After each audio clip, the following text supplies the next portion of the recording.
Whiskey bottle sits upon the table. And there's something else that apparently sits upon the table, and that is a TNA contract for Bully Ray. Bully Ray back in business, back in the well, maybe not the big time, but he's back in wrestling that isn't the fucking indies, although he could argue TNA these days is indies. TNA is very much indies these regardless, days. Bully Ray is back in the company for the first time in what must be about 7, 8 years, something like that. I'd say since at least 2015.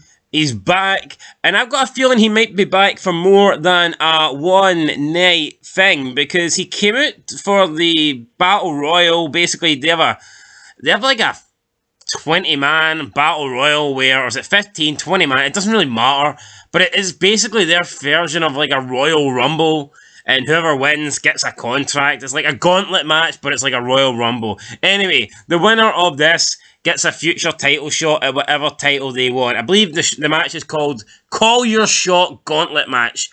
My question is, if you won this, why would you choose any other title apart from the world title? Yeah, so, I mean, maybe if you're in a tag team, but even then, like, wouldn't you want to go for it and go for the... But point being, Bully Ray comes in, and he gets down to the last two. It's Bully Ray and Macklin, and he wins the match. Macklin? Who the hell is Macklin? Some fucking bum. Bully Ray wins the match, so... and it actually went on for quite a bit. It wasn't just like Bully Ray, standing in the ring taking some punches and throwing people over the top rope. Once it came down to him and Macklin... He can still go. They went for like a few minutes, and then Bully Ray got the pin with the Bully Bomb. So... The Bully Bomb. Not only that, so Bully Ray then gets a guaranteed title shot. Then he comes out in the main event. He helps Alexander after he retained the title. There was a table there as well, so get the tables. Where's Devon when you need him? Then Bully Ray lifts up the world title, gives it to Alexander, so that makes it look like Bully wants maybe to have a shot at the title. He put Mike Bennett through a table, and then it got announced that Bully Ray will team up tonight on the Bound for Glory Fallout show with Tommy Dreamer, fat-ass Tommy Dreamer. So we've got Bully Ray tonight in a tag team match, him and Tommy Dreamer versus, is it Faith No More, Honor No More, and even then we still have Bully Ray to pick his title shot, which I'm going to assume will take place, I don't know where, but later against Alexander for the world title. So it's fair, Bully Ray's back. We've already had one match, we're getting another match tonight, and then he's got a title match whenever he wants it. So maybe Bully Ray is going to be back, not every week, not on a weekly basis, but perhaps some sort of part-time deal. See, when they returned Aces and Eights like 2 months ago, was that the perfect time to bring Bully back, or do you think Bully's too big? Well, maybe he can come back now. That's what I'm saying. Well, maybe that's it. No disrespect to anyone who's in Aces and Eights, right? But I think... Normally, I don't think you can bring back stables with different people, but I think outside of like bringing the Mayans back without Alvarez. Yeah, I actually think you can bring back, even as long as you've got Bully. I think you can bring back Aces and Eights with a whole new lineup. Because it's a club. Yeah, it's like Evolution's back, but it's just 75-year-old Ric Flair with a bunch of new guys. It doesn't. That wouldn't work, It's no Evolution. But in Aces and Eights, pretty much Bully Ray was the main guy. Alright, it would suck not to have Devon. It'd be cool if Devon was there, but do it. Why not? Fucking Aces and Eights was great. I want to see them back. I want to see Bully back. And hopefully Bully beats that piece of shit Alexander for the title. Most overrated, boring bastard I've ever seen in my life.